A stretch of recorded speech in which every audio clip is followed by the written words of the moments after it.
Y son gente tan brillante que probablemente solo tengan comparación con la gente del Renacimiento. Estamos ante genios, no es algo que tenga que mejorarse, ¿no? De hecho, hablaba con Lunaticoin hace poco fuera de podcast también. ¿Qué cambiarías de Bitcoin? No cambiaría nada.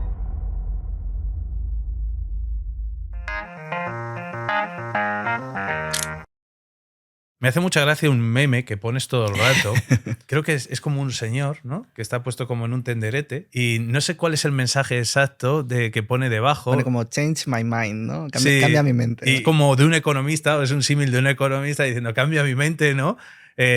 Y muchas veces dices que los economistas no entienden Bitcoin o les cuesta mucho entender Bitcoin. ¿Por qué crees en eso? Y no nos vamos a ganar haters de economista porque yo soy economista, o sea, lo quiero entender de manera sana. ¿Y cuáles son los errores que tú crees que has visto? Porque a mí también me ha empezado a pasar que cuanto más estudio sobre Bitcoin, más veo las carencias de la mayoría de gente que ha estudiado económicas o empresariales sobre el análisis de Bitcoin. Y como todavía tienen ese sesgo de confirmación o ese ego de que tienen ese conocimiento ya elevado frente a la ciudadanía, piensan que todos los que hablan de Bitcoin son, no sé, gente, especuladores, criptobros y cosas criptobros así. sin tener ni idea, ¿no?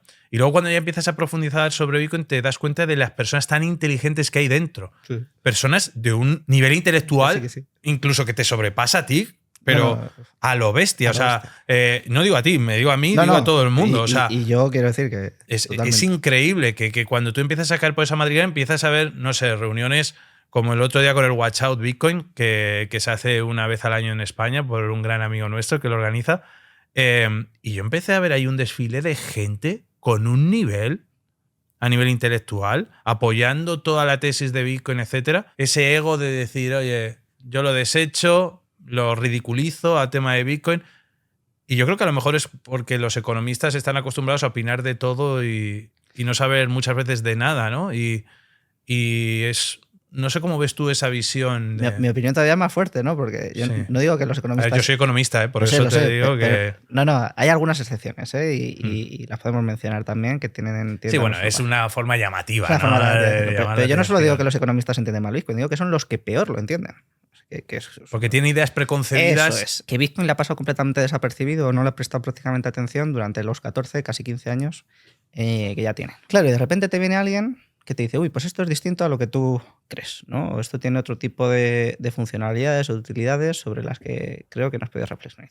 Yo que soy catedrático de economía, si esto fuese tan importante, a mí no se me habría pasado. Y si es tan importante, yo tengo un coste enorme personal de tener que hacer los deberes ahora, porque a mí me llevó 2 años, 6-8 horas al día. Imagínate decir a un catedrático, no, tienes que empezar desde cero, como si fueses nadie, a estudiar todo esto y cómo funciona y qué es, para poder hablar con autoridad sobre esto. Pero yo creo que es tan costoso hacer ese ejercicio, que es un ejercicio de humildad, de, oye, pues yo lo estudié la primera vez y metí la pata enteramente, porque no entendía absolutamente nada.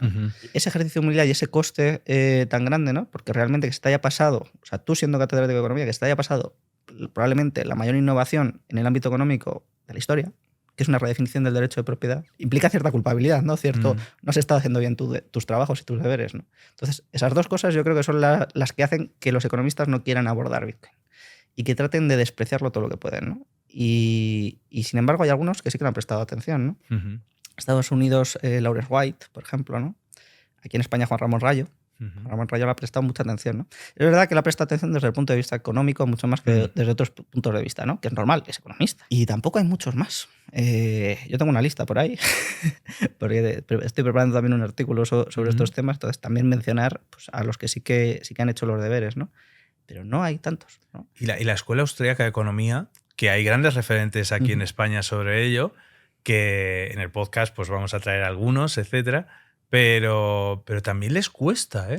Sí. Son muy pro oro, pero no se mojan todavía con Bitcoin. Y personas, de verdad, de una trayectoria impresionante. Sí. Y de un nivel de conocimiento extraordinario. Y nadie se atreve a mojarse. No sé si es por el tema de la tecnología, por el tema de no estar dentro de su círculo de competencia y tener que hacer un esfuerzo mayúsculo. Es que con Bitcoin hay que hacer los deberes. A mí me gusta mucho la anécdota del rey Ptolomeo, ¿no? Cuando le van a llevar cuando Euclides le va a llevar los elementos, ¿no? Y bueno, para el que no lo sepa, buena parte de la geometría pues la hizo Euclides en los elementos, ¿no? Que fue un encargo del rey Ptolomeo. Ujú. Entonces, cuando le llevo 2 tomos complicadísimos, dijo, ¿y no me lo puedes explicar un poco más facilito? Porque a mí no, Sí. no me apetece estudiarme todo esto, ¿no? Y Euclides le dijo, no hay caminos reales para la geometría. Pues con Bitcoin no hay caminos reales. Hay que hacer los deberes, hay que pasar por ahí, ¿no?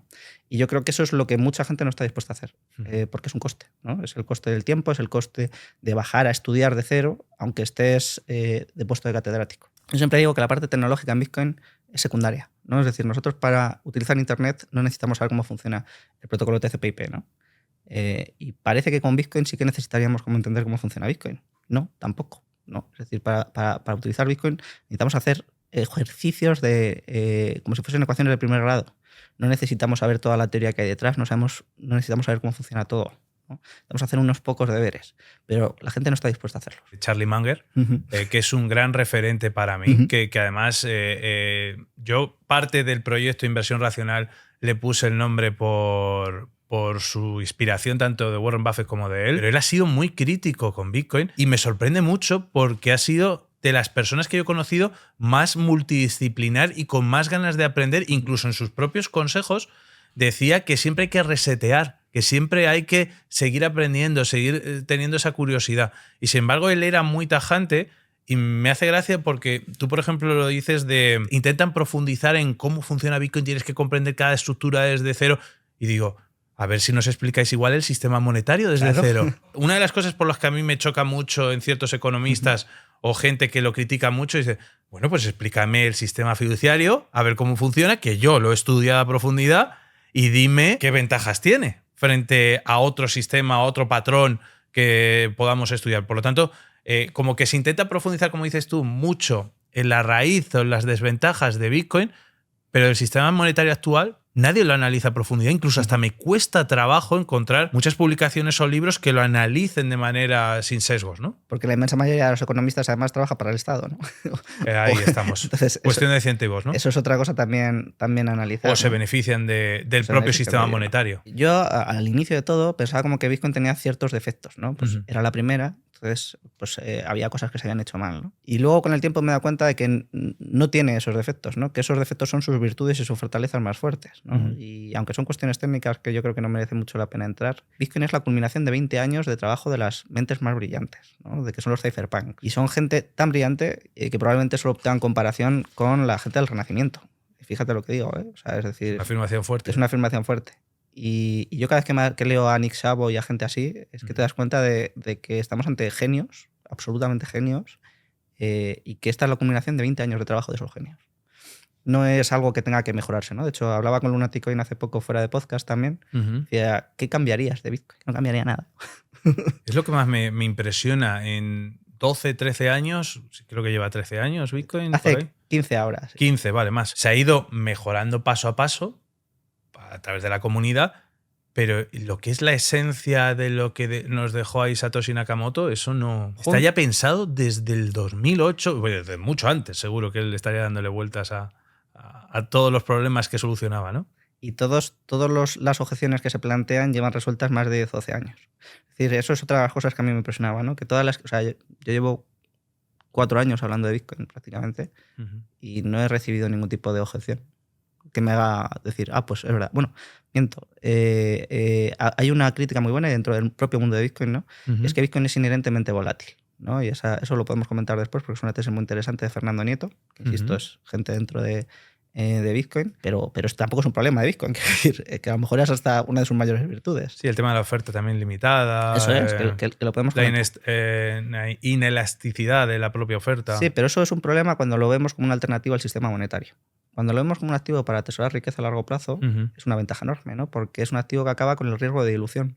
Es decir, si lo comparamos con un activo que se le puede parecer en bastantes ámbitos, que es el oro, ¿no?